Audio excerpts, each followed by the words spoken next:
Bienvenue dans mon livre en 180 secondes, le blog qui vous résume la communication de groupe. Pourquoi s'intéresser à la communication de groupe? Eh bien tout simplement parce que nous sommes des animaux sociaux. Nous avons envie d'être avec les autres et nous en avons besoin.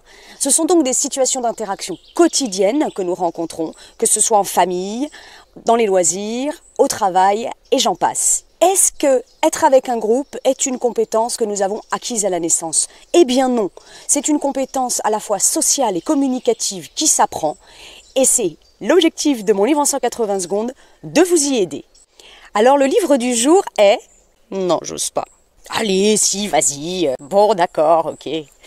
Bon, le livre du jour est un livre que j'ai écrit en 2019 et qui s'intitule « Agir avec et dans le groupe ». Ne le lisez pas! J'en résume l'essentiel dans mon livre en 180 secondes. Dans ce livre, je m'intéresse à l'enseignement, donc en groupe, du français comme langue étrangère. Mais j'élargis maintenant aux autres situations de communication de groupe. Donc ce livre m'a bien aidé à comprendre ce qu'est un groupe, comment le gérer, comment interagir avec les membres du groupe.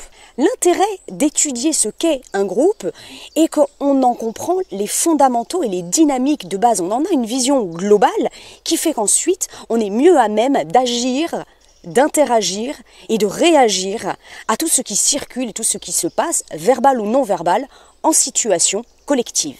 Alors qu'est-ce qu'un groupe? Étymologiquement, le mot groupe vient du mot gruppo, en italien.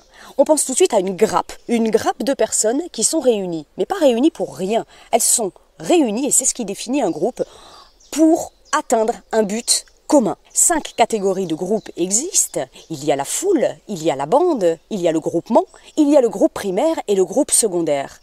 On s'intéresse aujourd'hui à ce qui fait un groupe primaire. On a premièrement une unité de temps et de lieu.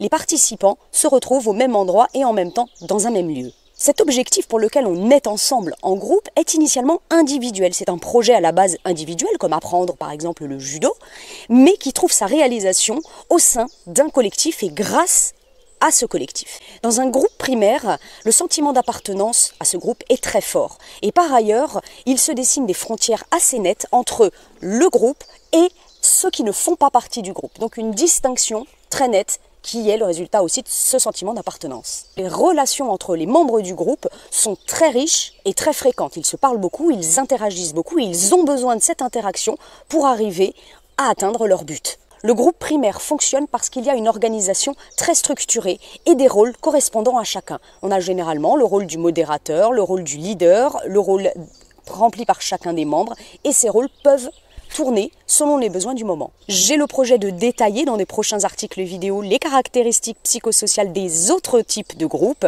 et on ira plus loin ensemble.